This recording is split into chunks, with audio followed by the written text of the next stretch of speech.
ല്ലേ മതിയാകല്ല കേട്ടോ, അത്രക്കും സൗന്ദര്യമുള്ളവനാ ഞാന്.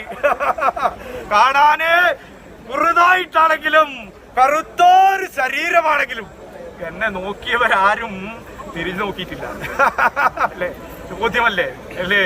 തൂണിലും തുരുമ്പിലും ഉണ്ട് ഞാൻ ഇല്ലേ? ഏത് വേഷവിധാനങ്ങളിലും വേണ്ടും പ്രകാരത്തില് ദൈവമുണ്ട്, ഞാനുണ്ട് അല്ലേ? അപ്രകാരത്തിൽ സന്തോഷമായി കേട്ടാ. എന്റെ ഈ സ്ഥാനത്ത് വന്ന് വിശേഷകരമായിട്ട് എനിക്കുള്ളതിൽ ഉപരിയായിക്കൊണ്ടുള്ള കാര്യങ്ങളൊക്കെ ഭംഗിയായിട്ട് വന്നില്ല ഇവിടെ അല്ലേ? കൽപ്പിച്ച ഒരു കൽപ്പന, എന്റെ ഈ മണ്ണ് കനകം വിളയുന്ന പുഞ്ചഭൂമിയാക്കി മാറ്റുമെന്ന് കൽപ്പിച്ചതിന്റെ പ്രകാരം വിശേഷകരമായിട്ട് തെളിമാനമായി ഇവിടെ അല്ലേ? ഇങ്ങനെയൊന്നും അല്ലായിരുന്നു അല്ലേ തന്ത്രി? ഇപ്പോ തന്ത്രിക്കും വിശേഷകരമായിട്ട് ഈ സ്ഥാനത്ത് എത്തിപ്പെടാൻ വ്യഗ്രതയാണ് അല്ലേ? ഇപ്പം വിളിക്കൊന്നും വേണ്ട എന്റെ തന്ത്രിയെ, തന്ത്രിക്കറിയാം